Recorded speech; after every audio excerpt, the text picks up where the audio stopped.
Good morning. আজকে আমরা এই ভিডিওতে একটি ইন্টারেস্টিং কেস শিখব। কেসটা হলো একটি ছোট বাচ্চার কেস, প্রায় 5 থেকে 6 বছর বয়স বাচ্চাটার। তার সমস্যা ছিল পেটে ব্যথা, অর্থাৎ অ্যাবডোমিনাল পেইন। তো বাচ্চাটাকে তার মা আমার চেম্বারে নিয়ে আসলো, এসে বলছে যে দাদা শুভজিৎ দা, আমার ছেলের খুব পেটে ব্যথা হচ্ছে। 4-5 দিন আগে থেকে বলছে পেটে ব্যথা করে, পেটে ব্যথা করে, হালকা হালকা পেটে ব্যথা করে, কিন্তু আমরা অত পাত্তা দিইনি। আজকে সকাল থেকে ও পেটে ব্যথার জন্য সারাক্ষণ বলে যাচ্ছে ওমা পেটে ব্যথা করে, পেটে ব্যথা করে, পেটে ব্যথা করে, পেটে ব্যথা করে, ওমা পেটে ব্যথা করছে। ছেলে আমার বিছানায় শুয়ে পড়ছে পেট ধরে, বলছে মা আমার পেটে ব্যথা করছে, ওমা আমার শরীরটা কিরকম করছে। সারাদিন আজকে এই বলছে শরীরটা আমার কিরকম করছে, শরীরটা, মানে আমি বললাম কতক্ষণ পর পর বলছে প্রায় ঘন ঘন বলছে। আমরা হয়তো ভেবেছি যে ছেলে হয়তো পড়ার ফাঁকি দেওয়ার জন্য হয়তো বলছে, আমরা সেটাই ভেবেছিলাম, কিন্তু পরে আদৌ দেখি তা না। আজকে সন্ধেবেলায় চরম বমি করেছে, খুব বমি করেছে। আমি বললাম কবার বমি করলো? বললো একবারই বমি করেছে, তারপরে আর বমি করেনি। সেদিন যে ঘটনাটা ঘটেছে, সেদিন আমার কাছে রাত্রি প্রায় 8টার দিকে চেম্বারে নিয়ে আসা হয় পেশেন্টকে। আমি বললাম আর কি বলছে? তো বলছে ওই তো সারাদিন, আজকে সারাদিন এই গত 5 দিন ধরে বারবার ঘন ঘন আমাদেরকে বলছে মা আমার শরীরটা কেমন করছে, আমার শরীরে কিরম সমস্যা হচ্ছে, আমার পেটটা গুলাচ্ছে মা, আমার বমি বমি পাচ্ছে, আমার পেটে ব্যথা করছে মা, আমার পেটে ব্যথা হয়, আমার পেটে ব্যথা হয়, এরকম করছে।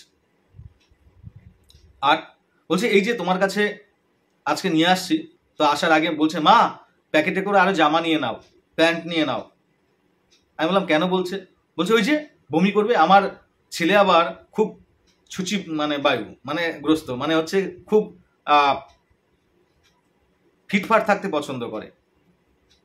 যদি বমি হয় তাহলে জামা টামা লেগে যাবে, এটা তার পছন্দ না। যতক্ষণ না পর্যন্ত জামা পরিষ্কার করে দেওয়া হবে ততক্ষণ পর্যন্ত ছেলে আমার ঠিক থাকে না। বললাম আচ্ছা এই কারণ? বলছে হ্যাঁ। তা আমি বাচ্চাটিকে জিজ্ঞেস করলাম যে বলো তোমার কি সমস্যা? বাচ্চাটা বলছে আমার পেটে ব্যথা, আমার পেটে ব্যথা, আমার পেটে ব্যথা, আমার পেটে ব্যথা। আমি যতক্ষণ চেম্বারে রুগীটাকে দেখছিলাম, বাচ্চাটা চেয়ারে বসে পেটটা এরম করছে, এরম করছে, এরম করছে, এরম করছে, এরম করছে, এরম করছে, সারাক্ষণ নড়ে চলেছে। আমি এটা অবজারভেশনে দেখলাম। এই ছিল কেস। এই কেসের উপরে আমি পেশেন্টকে একটি মেডিসিন দিয়েছিলাম। মেডিসিন দেওয়ার পর 30-15 মিনিট পর 3 ডোজ, এবং আমি তার মাকে বলেছিলাম যে আমার ওষুধ যদি সঠিক হয় তাহলে বাড়িতে ওষুধ খাওয়ানোর পর বাড়িতে গিয়ে কিন্তু বমি হতে পারে 2 থেকে 3 বার, এর জন্য কোনো টেনশন করবেন না, ওষুধটা চালিয়ে যাবেন। তো কথা মতো সেটাই ঘটেছে। তো কেসটা বর্ণনা করার আগে আমি প্রথমে আপনাদেরকে আগে পেশেন্টের মায়ের কথা শোনাই। দেখুন, শুনে নিন, তাহলে বুঝতে পারবেন যে আমাদের ওষুধটা কতটা কাজ করলো। দেখুন। হ্যালো, হ্যাঁ শুভদা। হ্যাঁ হ্যাঁ বলছি কি, ওই যে সিজনের যে ওষুধ নিয়ে আসছি না, হ্যাঁ, এবার কালকে বাড়িতে আসার পরে কি অনেক করেই বমি হয়েছে 2 বার। হ্যাঁ, এবার বমি হওয়ার পরে তারপরে এবার সকালবেলায় আর কোনো পেটে ব্যথা এখন পর্যন্ত বলছে না। হ্যাঁ, আর এমনি দৌড়াদৌড়ি সবই করছে। এবার একটুখানি সাদা ভাত খেয়েছে আজকে সকালে। হ্যাঁ, এখনো পর্যন্ত অসুবিধা যে পেটের মধ্যে হচ্ছে সেটা বলছে না, আর সবগুলি চলছে। আর ওই পর ওষুধগুলো চালাবা, ওটা 3 দিনের ওষুধ আছে, কমে যাবে। হ্যাঁ আচ্ছা ঠিক আছে। আর বলছি কি সুবিধা, ওকে কি এমনি মৌসুমি লেবু রস টস দেবো? একটু বন্ধ রাখুন আজকের দিন 2 দিন, অ্যাসিডি হয়ে যাবে তো। আচ্ছা, আমি শুধু ওই থানকুনি পাতা পেঁপে দিয়ে কি ওই শুকনো টাইপের এইগুলি 1-2 দিন একটু পেটটা তাতুক। হ্যাঁ আচ্ছা ঠিক আছে। আচ্ছা, তো আশা করি আপনারা নিশ্চয়ই বাচ্চাটার মায়ের কথা শুনেছেন, যে বাচ্চাটা বমি করার পর 1-2 বার বমি করার পর তারপর বাচ্চাটার পেটে ব্যথা চলে যায়, এবং বাচ্চাটা এখন পর্যন্ত সম্পূর্ণ সুস্থ, সে খেলে বেড়াচ্ছে, আবার ভাতও খেলো, আপনারা শুনলেন তার মা বলল। তো যাই হোক, পেশেন্ট এখন টোটালি সুস্থ, এবং আমি আজকে এই ভিডিওটা বানাচ্ছি প্রায় 2-3 মাস আগের কেস, এবং পেশেন্ট আজও আর তার পেটে ব্যথা আসেনি, পেশেন্ট একদম সম্পূর্ণ সুস্থ। তো এই কেসটায় আমরা কি দিয়েছিলাম দেখুন। প্রথম হচ্ছে আমাদের না যখন চেম্বারে কোনো রুগী আসবে আমাদেরকে অবজারভেশন করতে হবে, মানে খুব সুন্দরভাবে পেশেন্টের প্রতি লক্ষ্য রাখতে হবে। পেশেন্ট আমার চেম্বারে এসে বাচ্চাটাকে যখন চেয়ারে বসানো হলো, বাচ্চাটা একবার এরম পেট ধরে একবার এরম করছে, উফ আহ উফ, এটা কি? এটা হচ্ছে মাইন্ড ডিসকমফোর্ট।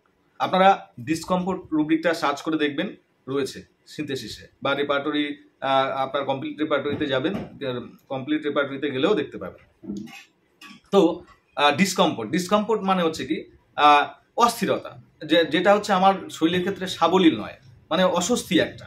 হ্যাঁ, দেখবেন আপনাদের চেম্বারে যখন কোনো পেশেন্ট আসবে, যে কোনো রোগ নিয়ে আসুক না কেন, এসে যদি পেশেন্ট একবার যে আপনার চেয়ারে এরম বসে এরম করছে, উফ আহ উফ উফ আহ ভালো লাগছে না, আমাকে একটু শুয়ে দাও না, আবার উঠবে, মানে রেস্টলেসনেস ভাব থাকবে, তাহলে কিন্তু আপনারা মাইন্ড ডিসকমফোর্ট সঙ্গে সঙ্গে নিতে পারেন। এটা কিন্তু একটা অবজারভেটরি রুব্রিক, মনে রাখবেন, কিন্তু এটা একটা অবজারভেটরি রুব্রিক। তাহলে ডিসকমফোর্ট রুব্রিকটা আমরা কখন নেব? যখন দেখবো একটা পেশেন্টের মধ্যে রেস্টলেসনেস ভাব, আনইজিনেস ভাব, হ্যাঁ, পেশেন্টের মধ্যে অ্যাঙ্গুইশ ভাব, পেশেন্টের মধ্যে একটা অস্থিরতা ভাব সবকিছু যুক্ত থাকে, তখন পেশেন্ট সাবলীলভাবে নিজেকে স্বস্তিতে ধরে রাখতে পারে না, অস্বস্তি বোধ করে, তখন আমরা মাইন্ড ডিসকমফোর্ট রুব্রিক নিতে কিন্তু ভুলবো না। তাহলে আমি প্রথম রুব্রিক নিয়েছিলাম, this was my observatory rubric. এটা আমার অবজারভেটরি রুব্রিক ছিল, মাইন্ড ডিসকমফোর্ট। কেমন? তো আমি প্রথম মাইন্ড ডিসকমফোর্ট রুব্রিকটা নিই। নেক্সট যে রুব্রিকটা নিয়েছিলাম, পুরো যে রুব্রিকগুলো নেক্সট যত রুব্রিকগুলো নিয়েছিলাম, এগুলো কিন্তু তার মায়ের কথার উপরে।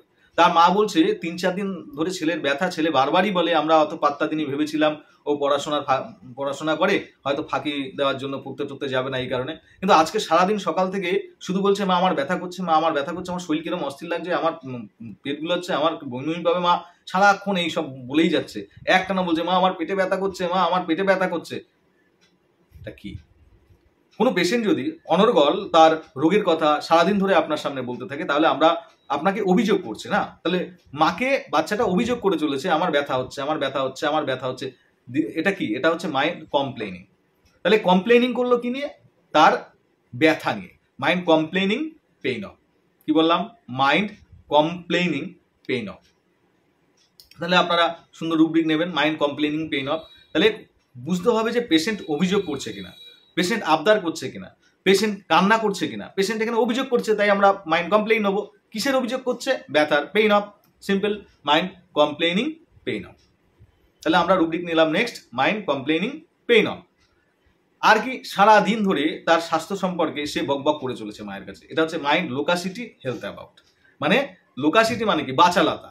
রোগ হয়েছে, রোগটা নিয়ে সারাক্ষণ মায়ের সঙ্গে তার স্বাস্থ্য সম্পর্কে বলছে, মা আমার পেটে ব্যথা হচ্ছে, মা আমার বমি পাচ্ছে, মা আমার শরীরটা কেমন করছে, মা আমার শরীরটা ভালো লাগছে না, সারাক্ষণ শরীর সম্পর্কে মাকে কমপ্লেন করছে এবং বকবক করে চলেছে। তাই আমি রুব্রিক নিয়েছিলাম মাইন্ড লোকাসিটি হেলথ অ্যাবাউট। মানে হচ্ছে তার স্বাস্থ্য নিয়ে সে বাচালতা, মানে সে বকবক করে যাচ্ছে, স্বাস্থ্য সম্পর্কে অভিযোগ করছে।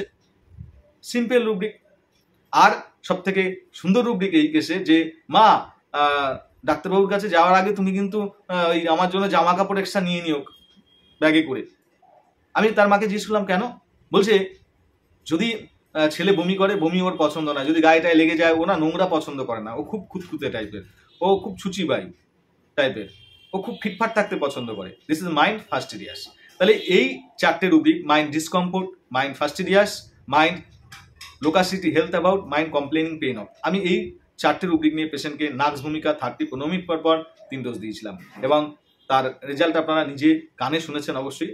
আশা করি আপনারা নাক্সভূমের কেস সুন্দর সাবলীলভাবে বুঝতে পেরেছেন। আপনাদের যদি আমার ভিডিওগুলো ভালো লেগে থাকে অবশ্যই আপনারা লাইক, কমেন্ট, শেয়ার করতে ভুলবেন না। আর বলে রাখি, আমাদের অনলাইন মান্থলি ক্লাস হয়, প্রতি মাসে আমরা ক্লাস করি, লাইভ ক্লাস গুগল মিটের মাধ্যমে। আপনারা যদি চান আমাদের ক্লাসে অংশগ্রহণ করতে পারেন নির্দ্বিধায়।